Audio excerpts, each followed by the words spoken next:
Hola, ¿cómo están? Bienvenidos a Huevos al Cine. Mi nombre es Rodolfo Riva Palacio. Bienvenidos a esta sección de Buzón. Vamos a contestar sus preguntas que tan amablemente me dejan en los comentarios de aquí de los videos de Buzón o en el Facebook o directamente a mi correo. El mejor lugar siempre, ya les he dicho, es aquí abajito en los comentarios. Me parece que es más fácil porque ahora sí estoy tratando de leer todos, aunque sea pues, les pongo un like o de plano sí les contesto. Trato de estar muy activo en todas las redes sociales, así que pues bueno, muchísimas gracias a todos los que me han hecho preguntas, me han hecho comentarios y demás. Vamos a tratar de responder los que más pueda. Muchísimas gracias, bienvenidos y comenzamos.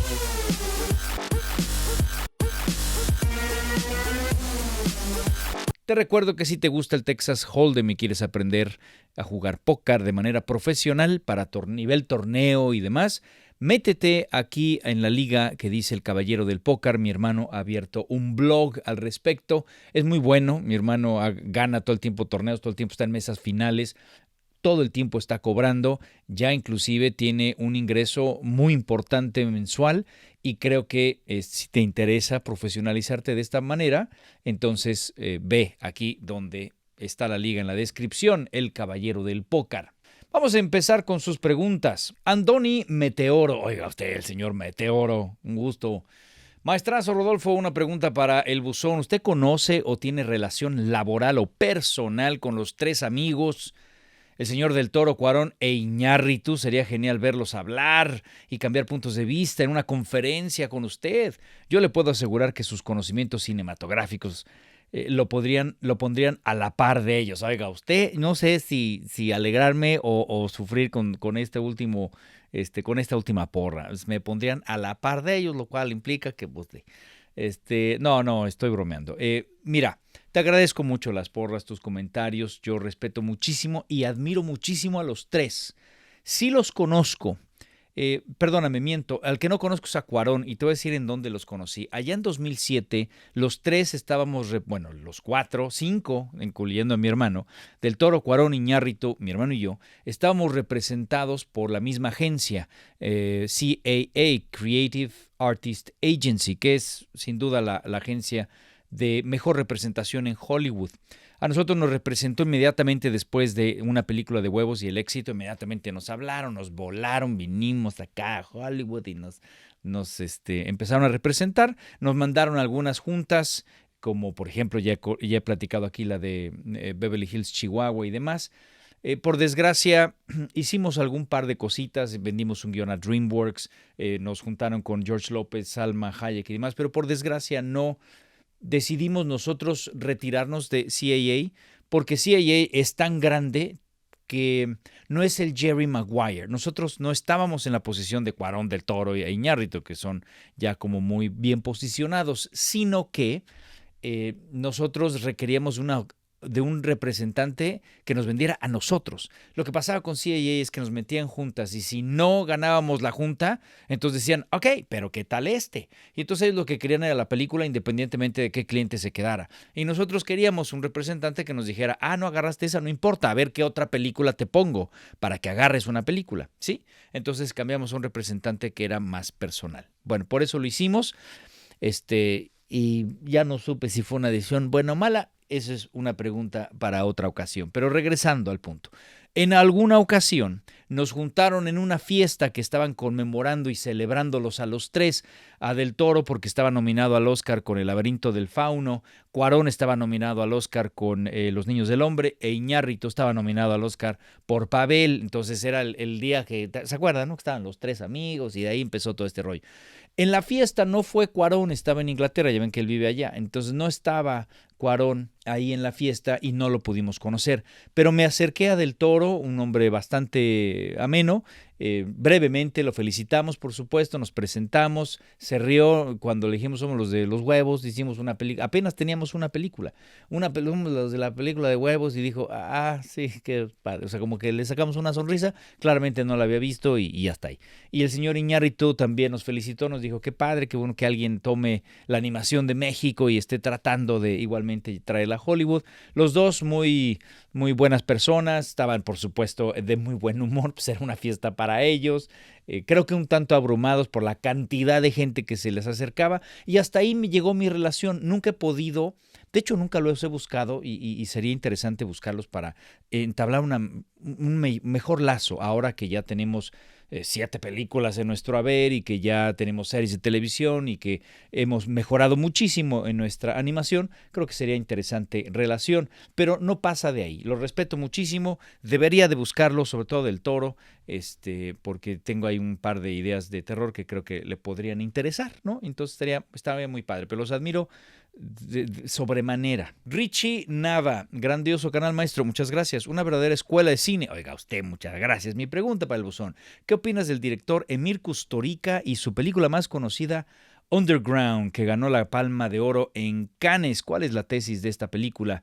A mí el señor Emir Kusturica me ganó precisamente por Underground. Yo no conocía a Emir hasta que vi esta película que llegó a México, a las salas de cine, y la vi porque mi mamá quería verla. Yo nunca me hubiera metido. No conocía, insisto, al señor Emir, estaba yo muy joven, y bueno, después vi ya Tiempo de Gitanos, La vida es un milagro y demás. Pero su historia Underground sin duda es la que más me ha gustado, por mucho, por mucho.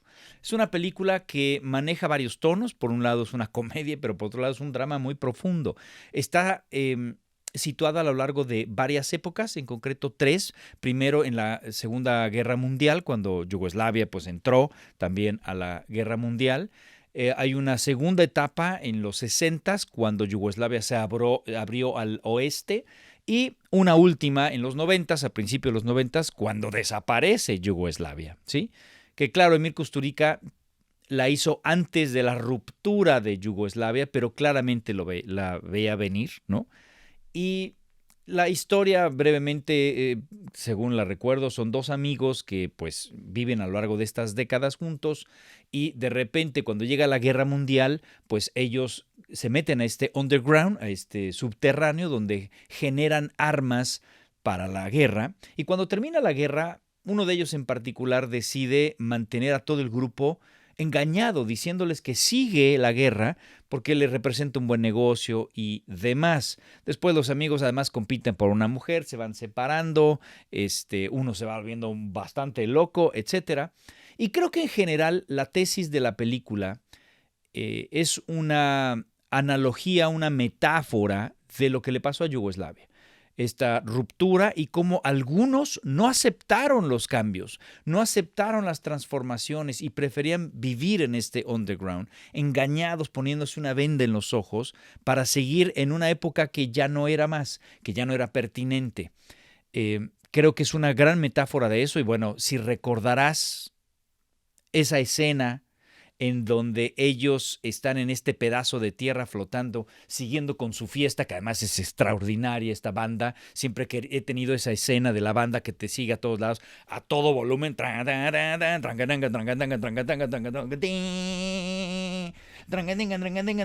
gitanos, ¿no? De Yugoslavia.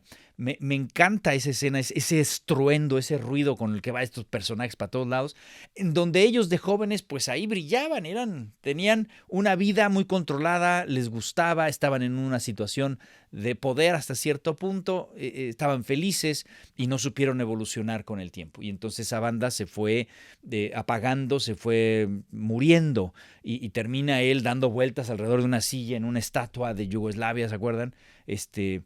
En una locura absoluta, pero finalmente en este país, este pedazo de tierra que vive en una época imaginaria, en un pasado que ya no existe, y ahí, solo ahí, en ese recuerdo es feliz. Te imaginarás que es, por supuesto, una metáfora, una añoranza del país de Kusturica, que él es yugoslavo o ex yugoslavo, ¿no? Y cómo se le va rompiendo esa realidad y cómo la fueron enfrentando algunos y otros no. Y creo que la forma de Kusturica de enfrentarla fue a través de presentar esta película, que es extraordinaria, extraordinaria, con un ritmo, con una música, que yo me compré el soundtrack de Underground, por ahí lo tengo, ya me lo compré también digital, ya lo tengo aquí cada vez que aparece en el carro, mi esposa y mi hija dicen, ¿ah? ¿Ah? ¿Qué es eso? Gitanos de la ex Yugoslavia. En fin, es extraordinaria. Si no la han visto, creo que tienen que ver. Underground es una de las grandes películas, por supuesto, de del cine. Enrique Rangel Argüelles, los cómics de Republic and Clone Wars, publicados en Dark Horse, son excelentes. A mí en lo personal, la serie animada de Clone Wars,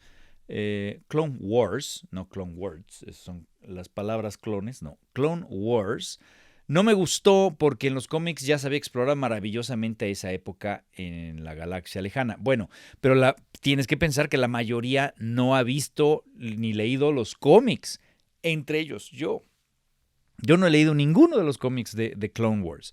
De hecho, después de la trilogía de las precuelas, pues te acordarás, yo quedé totalmente desilusionado de lo que había pasado. Gracias a Dave Filoni, que decide llevarle esta propuesta a los Lucas y a Kathleen Kennedy, que el otro día, por cierto, un amigo productor y yo estábamos desayunando en un hotel allá ¿dónde fue? Allá en una de las playas de Los Ángeles.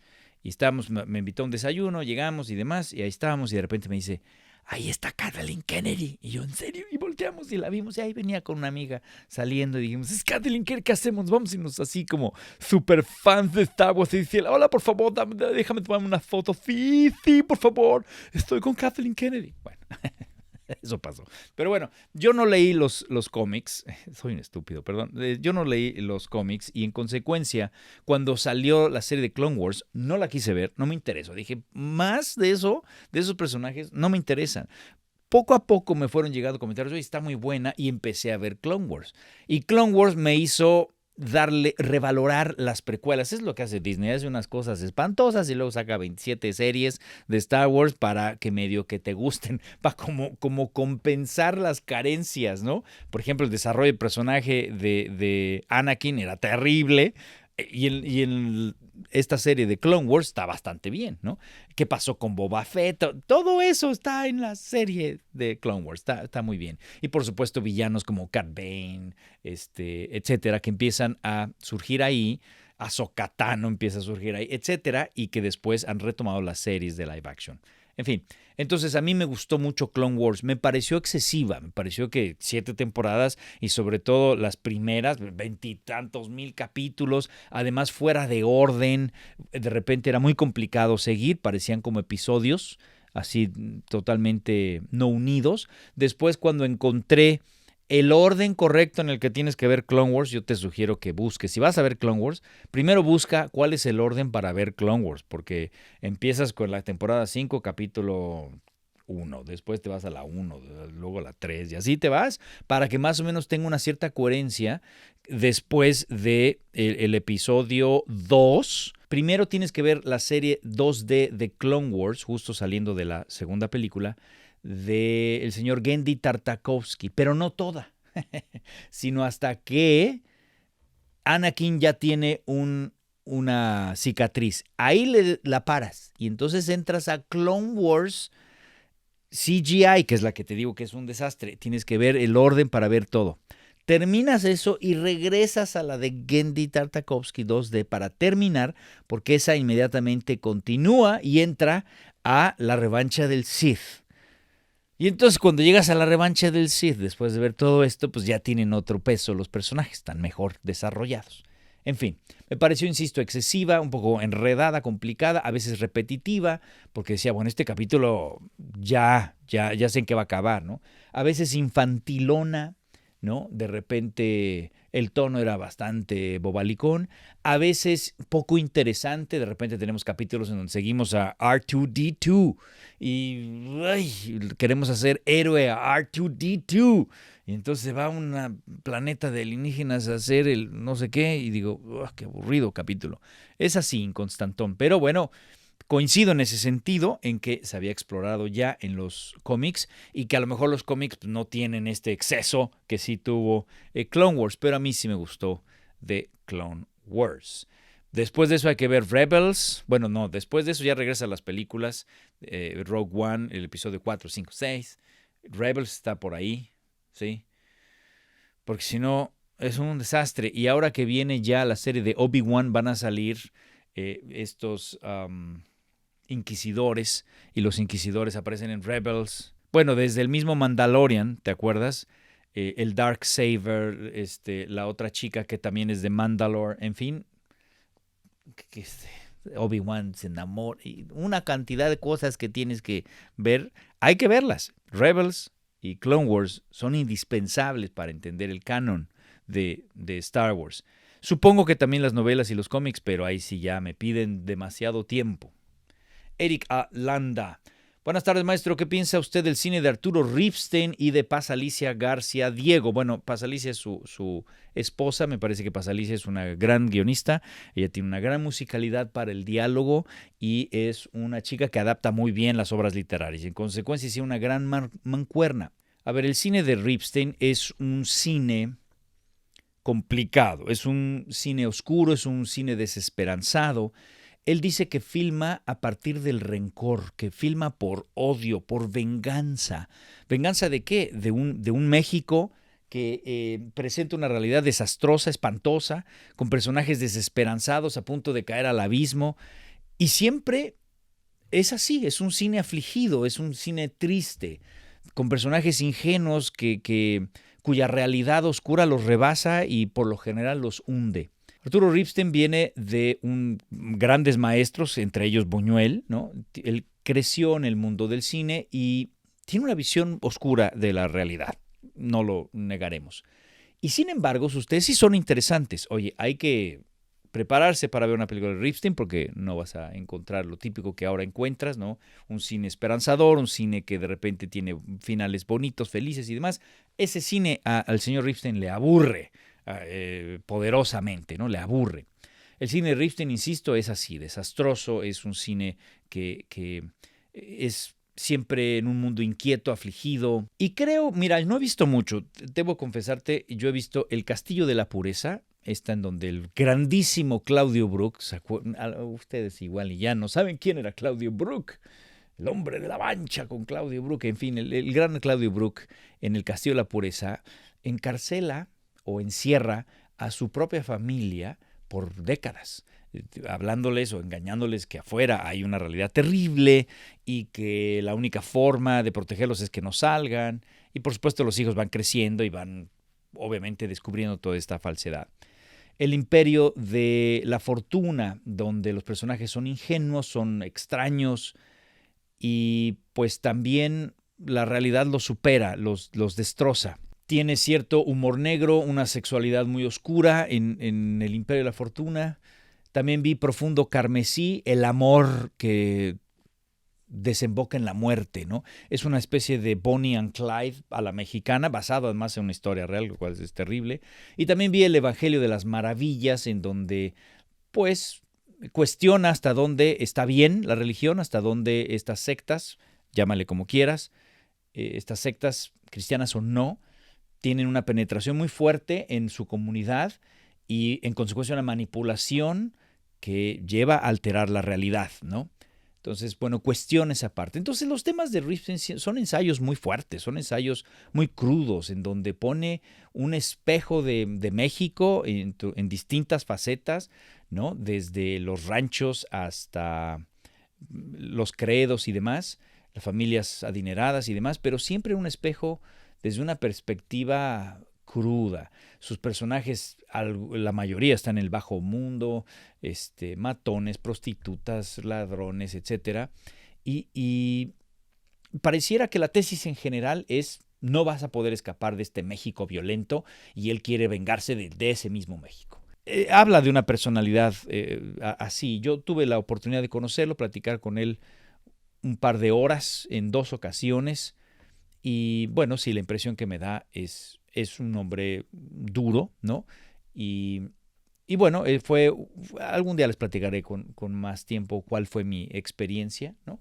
Pero sí, ahora que lo analizo y lo recuerdo, pues sí, hay una personalidad que se refleja en sus películas, una visión cruda, una visión enojada y que es muy interesante. Es muy interesante. Es otro color del espectro, ¿me explico?, del cine nacional, y que surge en una época que, bueno, ha estado activo por décadas, ¿me explico?, y tiene él una pincelada en este lienzo que es el cine nacional muy única, con una voz de autor importante.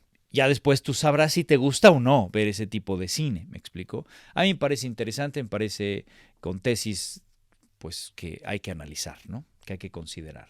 Stellar Film oficial. Oye, por cierto, si la persona que participa para el Fidecine a fuerzas tiene que haber hecho algo o le dan oportunidad de hacer su primera película.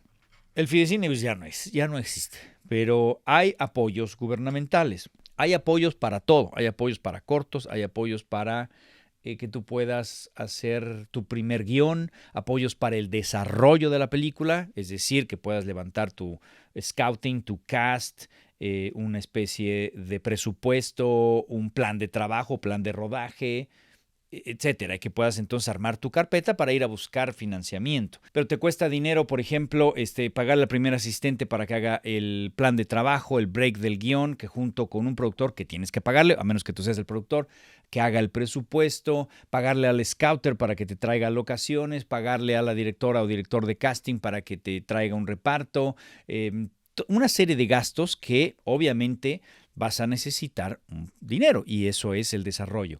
También te dan dinero para hacer tu primera película y así sucesivamente, basta para postproducción. Lo puedes entonces encontrar, insisto, en el gobierno, en las ligas. Te voy a poner aquí abajo la liga para que puedan ir directamente ahí y vean lo que ofrece el Eficine y las nuevas. El Fidecine ya no está como tal. Ahora, creo que en estas nuevas reglas puedes hacer tu ópera prima. O sea, hay apoyo para ópera prima. No necesitas tener ninguna experiencia. Creo. Va cambiando cada vez que sacan nuevas reglas. Cada año van cambiando. Así que, pues, ahorita me parece que cualquiera puede aplicar y que no requiere de cierta experiencia. Hubo época en la que requerías 3 películas mínimo, si no, pelas. Hubo época en la que tenías que ir a pichar, entonces te ponían un panel espantoso y entonces íbamos a pichar y hacer ahí lo que podíamos para sacar pues algo de apoyo, ¿no? En fin. Third Eye Records. En cuanto al Above y Below the Line de Avengers Endgame, ¿habrá sido más caro que el Below? Bueno, esas películas son carísimas. Infinity War costó 316 y Endgame 356 millones de dólares. Las hicieron a la par, las hicieron back to back. Entonces imagínate, se gastó el estudio casi 500 millones de dólares en, órale, vamos a hacer este asuntito. Te voy a decir cuánto les pagaron en la Above the Line por Endgame. Chris Hemsworth se llevó 15 millones de dólares. Chris Evans, 15 millones. Bueno, antes de eso, ¿saben lo que es el Above y el Below the Line? El Above the Line es el talento que incluye productores, directores, escritores y actores. Todo lo demás es el Below the Line. El Below the Line es lo que cuesta hacer la película, ¿sí? Y en general, pues no depende del actor, no depende del director o del productor o del guionista que contrates. Simplemente son costos un poco más estandarizados. Los efectos especiales te van a costar tanto, el scouting, las locaciones, la construcción de foros, el fotógrafo, el editor, tienen ciertos rangos de precio bastante estándares. También, por supuesto, no es lo mismo que te filme Roger Deakins a cualquier otro, por supuesto que también cambia ahí. Sí, por supuesto, y en alguna de esas hasta algún productor inteligente debería de sacar a Roger Deakins y ponerlo en el Above the Line, pero digamos, el Below the Line es el costo de hacer la película. El Above the Line es el costo de tu reparto, porque no es lo mismo tener a Juan Pérez Rivadeneira que a Jim Carrey. ¿Estás de acuerdo? Entonces, Juan Pérez te lo va a hacer igual hasta gratis, mientras que Jim Carrey te va a costar una feria, ¿sí? Una buena lana. Entonces, el Above the Line a veces puede ser muy elevado porque tienes grandes actores. Entonces, es mejor dividirlo para que entonces cuando tú inclusive cuando pichas, llegas a una parte, si ya te aceptaron y pasas ciertos niveles, te van a decir, bueno, ¿cuánto cuesta tu película? Tú das el Below the Line.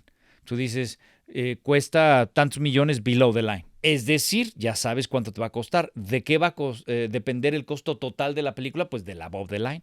Depende de a quién contrates y de las negociaciones que hagan sus agentes contigo, tú como productor, ¿sí? Que lo más probable es que te saquen una feria, ¿no?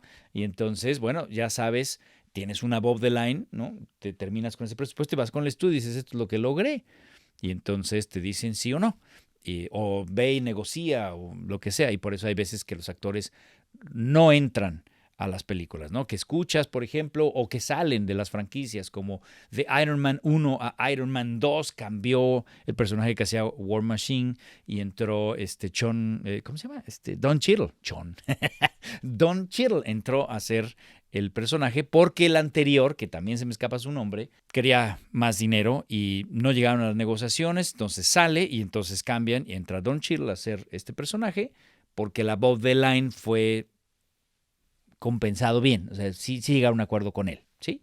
Bueno, entonces dicho lo anterior, ¿cuál fue la above the line o el sueldo que le pagaron en concreto a Chris Hemsworth? 15 millones, Chris Evans 15, Robert Downey 75 millones de dólares. Su agente y sus managers decían, esta franquicia, esta parte es Robert Downey, maestro. O sea, empezó con Iron Man desde entonces, lleva tantas películas, ya salió en Spider-Man, esta es la culminación, tú sabes lo que sucede en Endgame, entonces, ¿quieres a Robert Downey? Te cuesta esto. Además, pues es la salida del señor de la franquicia, así que póngale, papá. Y le pusieron. Chris Pratt, 5 millones de dólares y así sucesivamente. Si a esto le sumas los hermanos Russo que venían de hacer de Winter Soldier, Infinity War y demás, pues entonces también dijeron Civil War también habían hecho. Entonces dijeron, estos directores van a costar una lana. Le vas sumando y de los 356, por lo menos 150 es de la above the line, ¿eh? Por lo menos. Quiere decir que entre 150 y si tú quieres 180. Casi la mitad del costo total de la película es above the line. Creo que con eso se contesta más o menos tu pregunta. Manuel Pérez Aguirre. Rodo Guatacho, ¡yay! Igual que yo, ¿te emocionas cuando Marvel o DC saca una película en el cine? Cuéntanos si es así. ¿Cómo es tu emoción? ¿Te ríes? ¿Lloras? ¿Qué te mueven, mi buen Rodo? Yo soy un señor de 68 años y me emociono como niño loco. Me llevan mis nietos y bisnietos al cine. Bisnietos, qué bonito. Creo que yo soy el más emocionado de mis tiempos. No había de estos efectos especiales. Saludo, mi Rodo, desde Chiapas. Un saludote, Manuel. Gracias por tu comentario y por tu emoción que claramente le pones acá.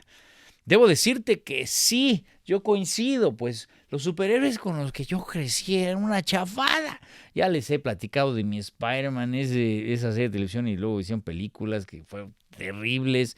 Bueno, la película de Batman Adam West, pues la vi, ¿no? O sea, siempre eran muy chafas los superhéroes y además era un género que la gente, los productores, los estudios no pelaban y tú como audiencia decías, vamos a ver estas tonterías de superhéroes, no tienen buenas tramas, mucho menos buenos efectos y demás. Ahora estamos en la época de oro de los superhéroes, así como hace mucho tiempo eran el oeste, el film noir y demás. Bueno, nos está tocando la época de oro de los superhéroes. Están explorando muchos temas, están combinando géneros, están para adultos, para niños y demás. Gracias al streaming estamos explorando temas a veces muy oscuros, cosas que antes no se podía hacer. Piensa que antes los estudios, los networks de televisión, había una ley que si tú infringías cierta decencia, le llamaban el indecency rule. Si tú infringías cierta decencia y la comunidad consideraba indecente tu serie, te podían quitar la licencia. O sea, el estudio era cancelado, el canal era cancelado, su licencia de transmisión era cancelada. Y en consecuencia no podían explorar bastantes temas ni nada, no había series de terror muy crudas, había como estas miniseries que salían ahí como en cable y demás, pero no se podía explorar más allá.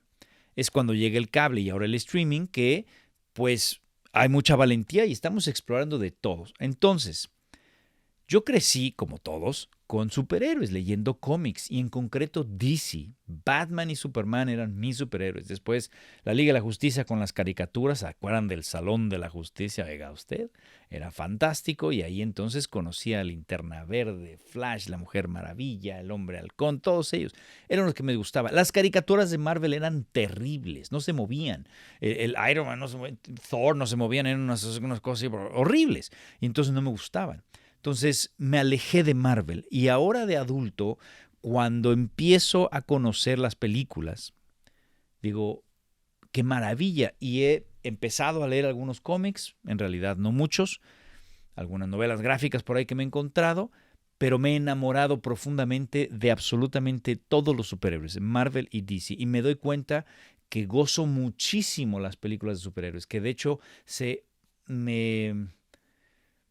el juicio se me nubla un poquito y soy bastante subjetivo y siempre califico muy por arriba las películas de superhéroes. Me encantan. Voy como niño efectivamente y gozo lo que me entreguen. Lo que me entreguen. Puede ser una mala película de superhéroes y la gozo. La gozo. Puedo reconocer, tampoco estoy medio güey, no estoy ciego. Si digo, esta estuvo pinchísima, ¿no? Y entonces las de los Cuatro Fantásticos, por ejemplo, con Jessica Alba, ¿se acuerdan? Dije, esto está pinchísimo, pero me gustó. Y así pues, tengo mis películas favoritas que digo, wow, la de Batman del 89, por supuesto The Dark Knight y esta última Batman, por supuesto Avengers, Infinity War, todo esto me parecen extraordinarias. Por ahí me encantó El Cuervo, The Crow, la primera con Brandon Lee, me fascinó. ¿Qué me dicen de X-Men, la primera? Uf, qué maravilla. En fin, entonces sí, me emociono como loco, las gozo. Muero por volver a ver Batman, por ejemplo. Estoy feliz, pero gozando. Bueno, Spider-Man, esta última, ha sido de las mejores experiencias en el cine que yo he vivido. Con todos gritando, con todos festejando la entrada de Daredevil, de los otros Spider-Man. Digo, no, hombre, yo estoy feliz. Qué bueno que me tocó vivir esta época y que sí valoro los superhéroes. He escuchado tanta gente que se queja de ellos.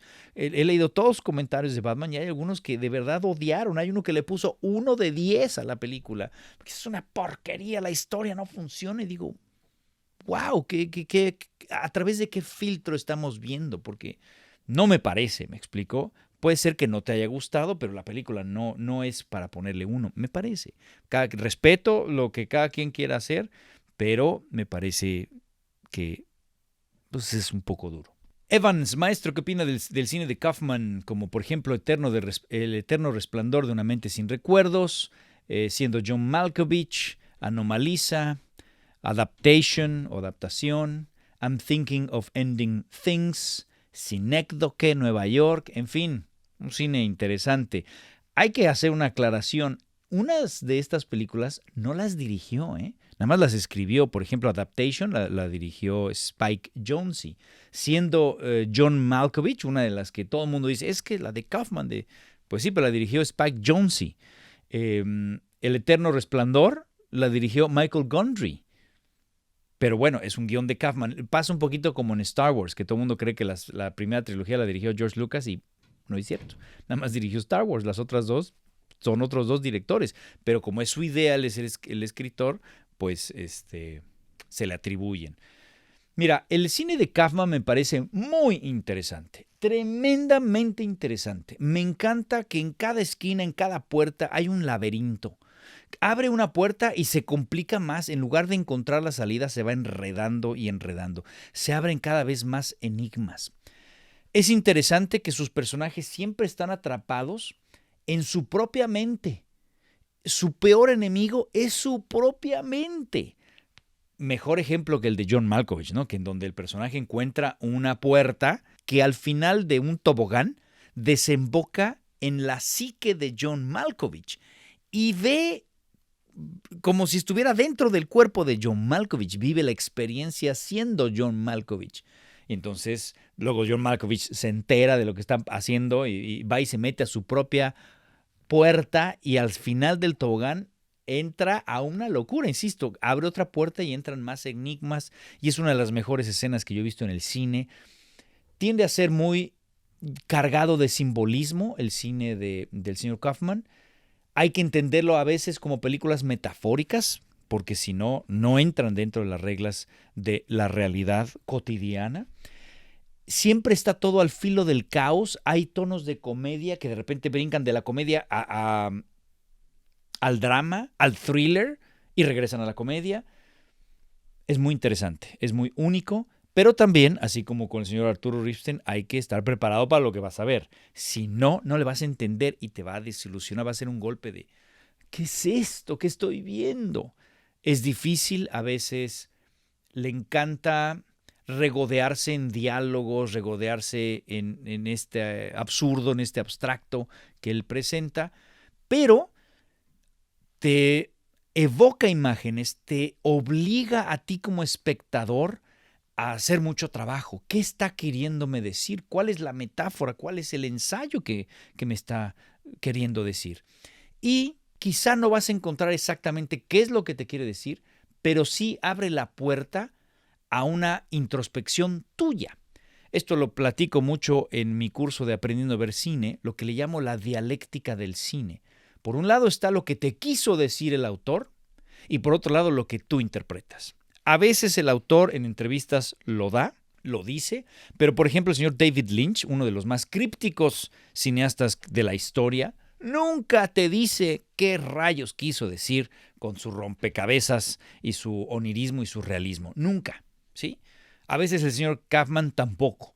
En consecuencia, no puedes ver ese lado, solamente te queda el tuyo. ¿Qué es para ti la película? En consecuencia, tienes un espejo de ti mismo. Es casi terapéutico ver una película de Kaufman o de David Lynch o de cualquiera que haga películas surrealistas, ¿no? Como Aronofsky también, la película de Mother, ¿no? Es casi un espejo de tu propia psique, porque los significados que encuentres, lo que te guste y lo que no te guste de la película, las emociones que te provoque, ¿de quién crees que estás hablando? De ti. Y entonces podría un terapeuta, ya ves que analizan los sueños y demás, podría un terapeuta analizar tu respuesta ante tal o cual película del señor Kaufman. ¿Qué te provocó y por qué? Y entonces, o tú solito puedes hacer una reflexión de por qué estoy enojado, por qué me entristeció, por qué me estoy angustiando, qué está pasando. Es un ejercicio muy importante, muy interesante de autocrítica, de autoevaluación psicológica, ¿no? Terapéutico, insisto, para poder descubrir esos significados ocultos de ti y aprender a liberar cosas. Yo así me pasó con una película que se llamaba Limbo. Limbo me provocó, no me acuerdo ni de quién era, pero en el cine me rompió y me puse a llorar porque los personajes se quedan en un limbo, pero no un limbo católico de mitologías, no, era un limbo de sus decisiones, ni A o B, no decidía el tipo. Y yo en ese entonces estaba ante una encrucijada en mi vida y me sentía así, en el limbo. Y al verme reflejado en la película y ver cómo me movió por dentro, primero hice este análisis y después dije, ok, es por esto, así que tengo que tomar una decisión, aunque me equivoque, pero tengo ya que tomar una decisión. Entonces, el cine puede ser terapéutico, pero es difícil que Avengers te sea terapéutico. Lo puede ser, puede haber mensajes ocultos y tú puedes ver escenas de acción que a ti te está emocionando y hay alguien allá que está llorando porque justamente algo le tocó. ¿Me explico? Sí puede ser, pero claramente este tipo de películas llenas de simbolismos pues se prestan más a ese juego terapéutico. Entonces, es muy interesante, exige mucho de ti. Igualmente, puede entretenerte o no. A mí me cuesta trabajo el señor Kaufman. Hay algunas que me encantan. Being John Malkovich, una de ellas. Adaptation me encantó. Anomaliza, que es de animación, me fascinó. Pero I'm Thinking of Ending Things, si bien después en el análisis me fue gustando más, la experiencia de verla la vi en 3 partes, porque honestamente me pegué la aburrida del planeta, ¿no? Pero bueno, la vi en 3 partes, la terminé, la entendí y conforme pasó el tiempo dije, me encantó. Y estoy seguro que a lo mejor ya entendiéndola podría volverla a ver, pero de entrada sí sé que Kaufman me va a costar. Samos96, siempre oigo que no le gusta Titanic. ¿Podría decir por qué? Por lo que te acabo de decir, justamente. Titanic me parece que pudo haber sido mucho y se quedó en una cosa muy superficial, en donde el señor James Cameron no encuentra mayores simbolismos y entonces necesita armar esta historia que es como el antes y el después, donde esta persona de edad adulta tiene este corazón, este collar que lo va y lo tira y entonces eso nos hace regresar al Titanic y ver esta historia que igualmente no supo bien qué hacer y presenta una telenovela de ricos y pobres en donde el mismo Leonardo DiCaprio dijo en una entrevista que su personaje no existía porque una de las indicaciones que le dio James Cameron fue Tu personaje no tiene nada malo. ¿Por qué? Porque vamos a ser el hombre perfecto para una mujer. Las mujeres están buscando este príncipe azul que las quiere a morir y que no importa quién sea y cómo sea, cuáles sean sus defectos y cómo se comporten y de dónde vengan y demás. Este hombre va a estar ahí para ellas, sacrificándose inclusive su propia vida para que ella se quede en esa puerta, aunque cabían los dos. ¿Me explico? Entonces, el mismo DiCaprio decía, qué difícil me fue hacer este personaje porque mi indicación fue, no tiene nada malo. Y no existe eso. Todos tenemos un lado de la luz y un lado de la sombra, ¿estamos de acuerdo? Y entonces le fue muy difícil por eso al señor DiCaprio. Y se nota, es muy superfluo. Además, de repente quiso atraparnos con una espectacularidad que es extraordinaria. Todas las escenas de inundación, ¿no? Es muy, muy buena, es emocionante en otros momentos, es entretenida la película, la ves y demás, pero reflexionas poco. ¿Qué significa el hundimiento del Titanic? Pudo haber sido un simbolismo de la sociedad, de cómo las clases sociales, que si bien presenta la lucha de clases sociales, pero no de manera simbólica, la presenta así de me siento frente a ti, te invito a ti Jack a la cena y claramente no correspondes a mi cultura y entonces te hago el fuchi. Así lo presentó James Cameron. Las clases bajas, sí, era un reclamo social también la película, pero pudo haber sido más interesante. Un reclamo social donde iban conforme tu clase socioeconómica, ibas de abajo para arriba. ¿Me explico? Los ricos arriba, los pobres abajo. No había suficientes salvavidas ni lanchas, solamente para los ricos. Pero pudo haber sido más, pudo haber sido acerca de eso, pudo haber sido acerca de ese reclamo, de ese hundimiento, de esa ruptura de la sociedad, me explico. Y no se queda en el señor aquel que encontró el Titanic y no supo dar una tesis, me parece, más allá de eso. Y por eso la odié. La odié, me acuerdo que me paré a la mitad en la película, al final, no a la mitad, al final de la película dije, qué cosa. Está entretenida, pero no la vuelvo a ver nunca, la odié y desde entonces no la he vuelto a ver, nada más la he visto una vez. Por ahí me encontré un par de escenas, dije, a ver, vamos a darle chance y dije, ay, no, la odio. En fin, no, además tiene ciertas frases cursis de I'm the king of the world. Yo, muérete, DiCaprio. A mí me costó mucho DiCaprio después por Titanic.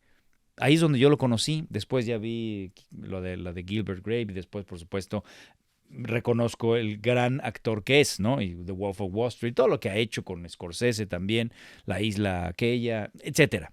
DiCaprio es un gran actor, pero me costó trabajo porque yo lo conocí en Titanic y dije, este chamaco me cayó regordo. Danny Graham Piano, maestro, haga el review de Naranja Mecánica algún día, sí. Quería yo hacer un ciclo de Kubrick, pero bueno. Para el siguiente buzón, ¿qué opina de Wes Anderson y en particular del Gran Hotel Budapest? Bueno, una vez más estamos ante un cine de autor. Este es un cine que distorsiona la forma en la que compone, que mete sus colores, sus texturas, la simetría con la que fotografía, cómo rompe la regla de 3 para encuadrar y demás, provoca que su mundo sea onírico, hiperrealidad, como que los personajes no están en esta realidad, como que viven en otra. Provoca que sus personajes pareciera que son como los locos Adams de la cuadra, siempre raros y extraños, en donde hasta una balacera, hasta una persecución, todo es onírico, todo es surreal. Y se balean a 2 metros, ¿no? Y ves, por ejemplo, en la última, The French Dispatch, en donde aparecen policías y ladrones y se están baleando así, como si fuera un cómic, como si fuera un teatro. De hecho, esa sería una buena analogía. Él hace un teatro de la vida y en consecuencia tiene este aspecto falso. Tan es así que recuerda seguramente escenas como en los Tenenbaums, The Royal Tenenbaums. Cuando hay el choque y demás, es casi una viñeta de teatro. Y estás viendo, empieza en la ventana, baja y ves el camión de bomberos y luego ves el choque y panea. Y todo es como un teatro, como si estuviéramos viendo nosotros desde la audiencia todo este teatro.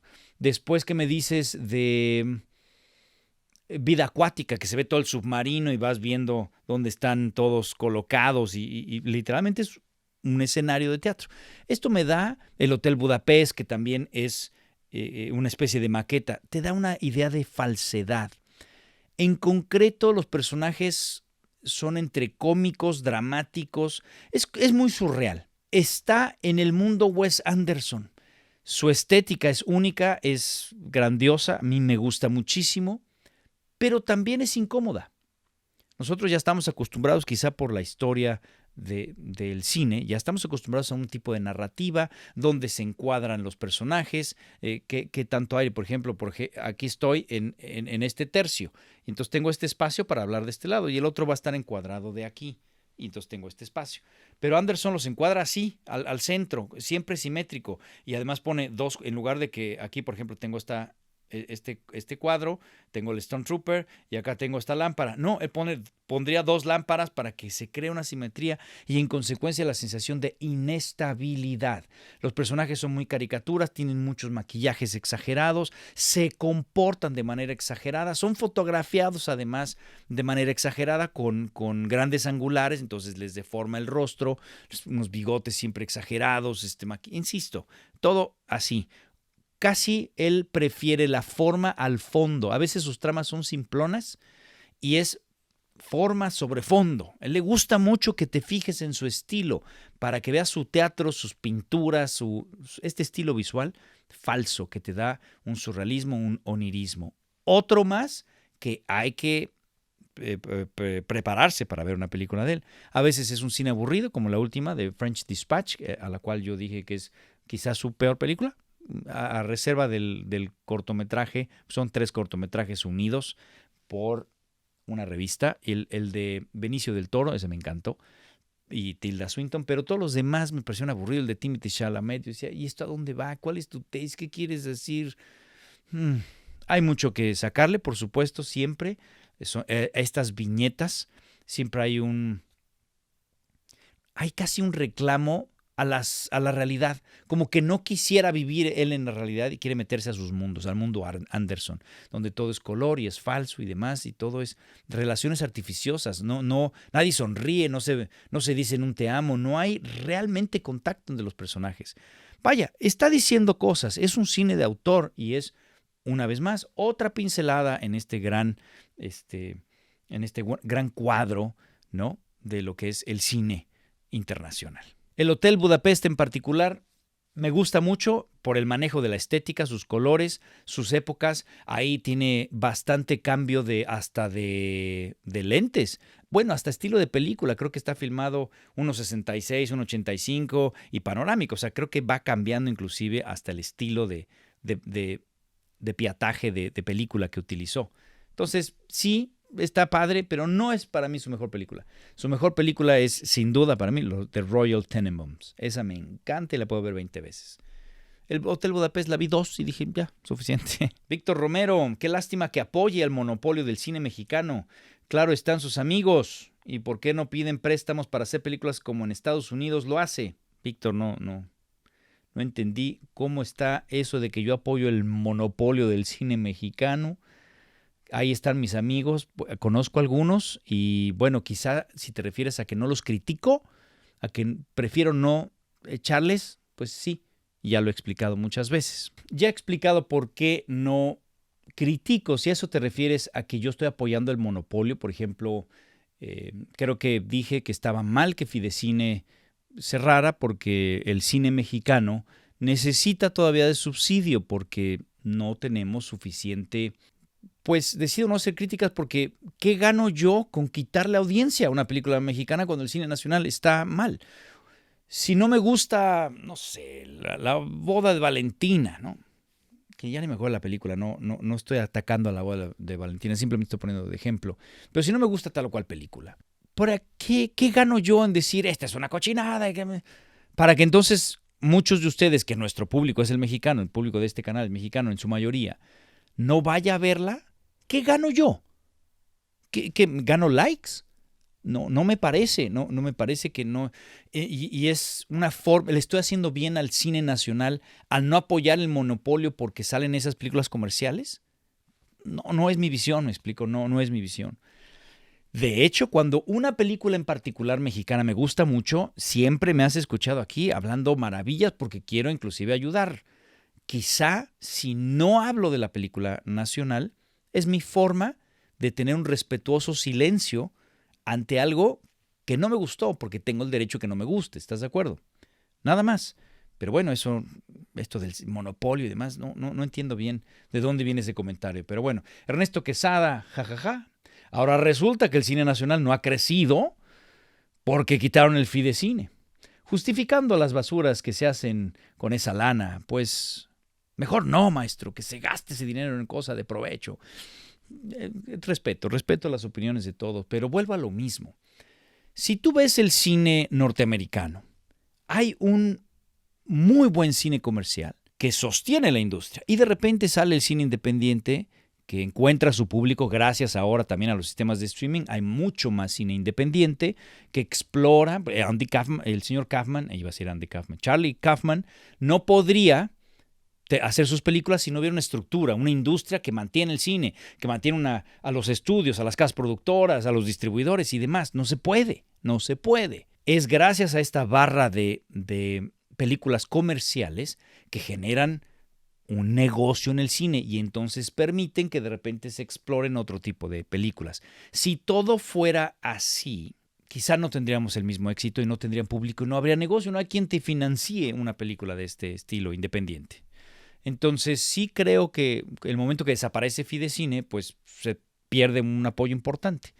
Y si estás diciendo este dinero que se aproveche en otras cosas porque no te gustan las películas a ti, respeto que no te gusten, pero es un poquito este pensamiento de decir el cine no sirve para nada, el arte no sirve para nada, entonces quito el subsidio yo político, ¿no? Quito el subsidio porque no sirve para nada. Mejor que se aproveche en otra cosa, cual sea el programa. No, el arte, la expresión artística es una expresión humana y es clave para el alimento del alma, el alimento emocional que nos mantiene evolucionando la conciencia. Gracias al arte es que tú puedes evolucionar una parte importantísima de tu psique, de tu sensibilidad como humano, que te acerca a otros humanos, que te abre sensibilidades. Si todo fuera para hacer dinero y estas máquinas políticas y demás, vamos a terminar siendo insensibles al dolor humano, al dolor del otro, al dolor ajeno en general. Y no creo. Yo pienso que el arte en general, y en concreto el cine, porque es el mío, ahora sí que es mi arte, pues caray, pues sí, no quiero que pierda apoyos, no quiero que se le quite el Eficine a la mitad del dinero o el Fidecine, que desaparezca, no lo quiero, no tenemos una industria.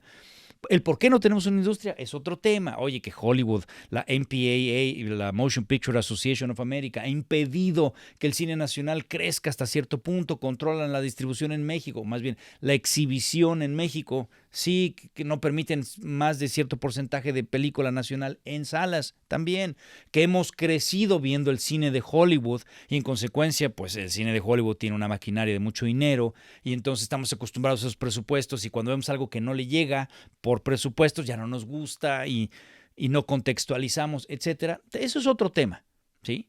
Pero gracias al apoyo del subsidio de gobierno es que hemos tenido un resurgimiento en las últimas 2-3 décadas quizá de nuestro cine, porque veníamos ¿te acuerdas? Del cine de ficheras, en donde los cines estaban aparte en ruinas, te decían, te damos tu ladrillo y tu palito para que te sientes y mates o espantes las ratas y puedas ver tu película de ficheras. Es una cosa terrible. En fin, hasta ahí lo dejo porque no quiero generar mayor controversia. Y Mir Hernández Cervantes, ¿a qué equipo le va, maestro? Híjole, pues no quiero... Le voy a la América con mucho gusto y mucho pesar. Intenté irle a otro equipo, pero mi papá siempre le fue a la América y desde pequeño pues íbamos al estadio y demás. Entonces, obviamente asumí el equipo, pero conforme fue pasando mi adolescencia dije, tengo que ir en contra de mi papá, entonces le quise ir a los Pumas, luego a las Chivas.